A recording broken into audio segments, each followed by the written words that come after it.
Xavier, c'est vous qui m'avez dit on est schizophrène entre ce qu'on devrait faire et ce qu'on peut faire. Et que les équipes en anesthésie réa, bah, c'est compliqué. Il est chef du service des urgences aussi, donc je pense que les urgences en plein été, c'est toujours un peu compliqué. Donc ça, on sait bien. Maintenant, quel type de solution on peut mettre en place s'il y en a? Alors, Xavier, oui, chef de service d'anesthésie-réanimation, chef de pôle des urgences. Oui, ce sont évidemment deux spécialités qui ont été éminemment confrontées à une problématique très lourde pendant 2 ans. Je pense que c'est pas quelque chose qui est une surprise pour les gens qui sont ici. Alors, qu'est-ce qu'on peut faire? Il y a beaucoup de choses à faire. En fait, il y a 3 grands thèmes. Le premier thème, c'est la vision qui semble être de dire la démographie est quelque chose de cataclysmique. Alors, je suis dans le même sens que ce qu'a dit Marc Quichou tout à l'heure, c'est une évidence. On le savait. C'est pas faute de l'avoir dit, on le savait.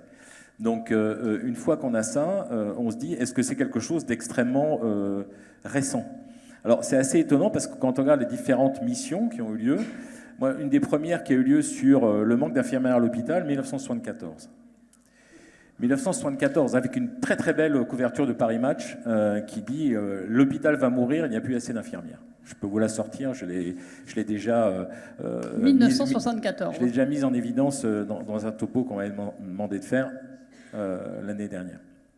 Donc non, c'est pas quelque chose de complètement nouveau sur le plan démographique. Ça s'est acutisé indéniablement. Le deuxième problème, c'est on parle de sens. Ça serait faire un très mauvais procès d'intention aux professionnels de santé, quels qu'ils soient, de dire qu'ils n'ont pas de sens à ce qu'ils font. Tous ici ont un sens. On ne choisit pas ce métier par hasard. Donc dire qu'on n'a plus de sens, d'abord c'est une aberration, et puis ça serait, je vous dis, presque une insulte à leur métier. Bien sûr qu'il y a du sens à leur métier. Le problématique, c'est qu'il y a une fatigue. Et quand je vous ai parlé de schizophrénie, c'est là qu'elle prend tout son sens, c'est le cas de le dire. C'est-à-dire que les professionnels savent ce qu'ils doivent faire, savent où ils doivent aller pour prendre en charge le patient correctement, mais ne peuvent pas le faire. Et ils ne peuvent pas le faire, d'abord parce qu'ils ne sont pas assez, deuxièmement parce qu'ils sont occupés à faire d'autres tâches, on en a déjà parlé, on va pas revenir dessus, et troisièmement, parce qu'à un moment donné, dans l'organisation du service, ils sont amenés à s'éloigner des patients. Donc ça, ce sont des choses qui sont quand même assez classiques. On pourrait évidemment améliorer les choses dans ces 3 sens, c'est-à-dire, plus de personnes. Bon, ça, malheureusement, on sait très bien que c'est quelque chose qui est relativement compliqué et qu'on ne va pas voir, comme l'a dit Marc, la solution dans les 5 ans, mais plutôt dans les 15-20 ans. Deuxième amélioration, c'est dans la temporalité. C'est-à-dire qu'est-ce que demandent finalement les plus jeunes d'entre nous, et ils ont raison, pour retrouver du sens. C'est évidemment, on ne va pas parler des salaires, ça c'est autre chose, c'est une discussion qui est toujours dans le panier, mais elle peut se mettre à différents niveaux. Par contre, ils demandent du temps. Et du temps, c'est par exemple, essayons d'être un peu moins le nez dans la clinique pendant 5 ou 6 jours dans la semaine. Peut-être que 4 jours sont suffisants.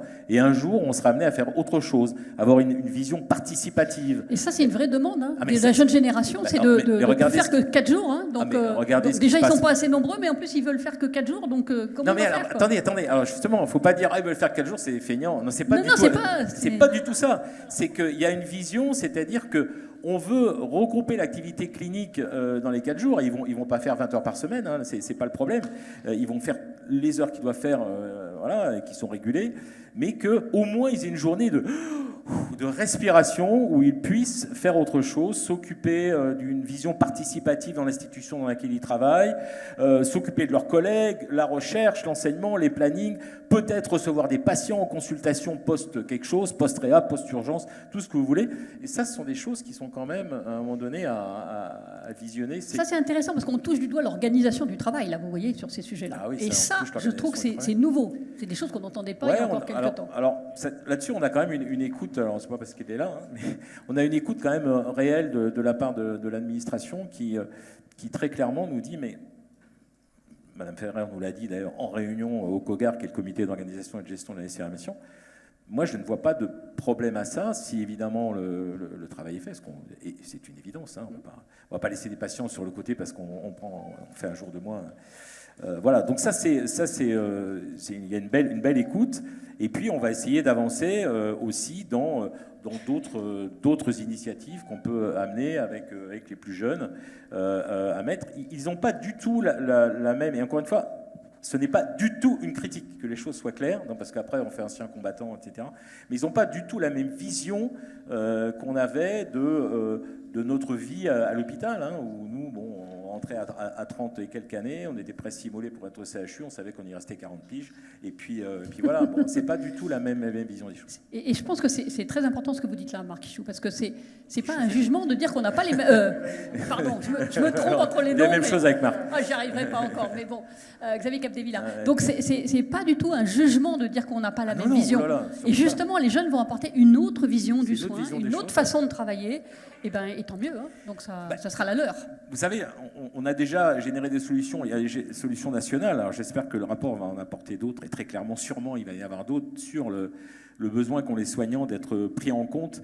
Il y a deux choses qui sont très importantes. D'abord, c'est quand vous regardez ce qui avait été mis sur la table, et là, je pense qu'il y a eu un problème de com' à un moment donné, sur les espérances apportées par le Ségur. Parce qu'à un moment donné, il faut dire les choses comme elles sont, hein. Bon, là, je crois que c'est sorti hier ou avant-hier. La dernière enquête de la FHF, c'est 80% des établissements, 256 établissements interrogés, 80% estiment que le Ségur n'a rien apporté à l'attractivité à l'hôpital. Comme quoi, c'est pas seulement en rajoutant de l'argent qu'on résout les problèmes. Hein. Bon. Deuxièmement, cette même enquête montre quoi? Montre que seulement 28% des établissements, dans leur projet de gouvernance, ont une vision participative des soignants. 28%. Donc à un moment donné, c'est quelque chose aussi qu'il faut amener sur la table. Parce que ça, c'est des améliorations qu'on peut avoir des initiatives. Alors ça, sur le participatif, vous me faites tout de suite le lien avec le prochain intervenant, Lionel Vilzus. Merci beaucoup, en tout cas, pour cette intervention, Xavier.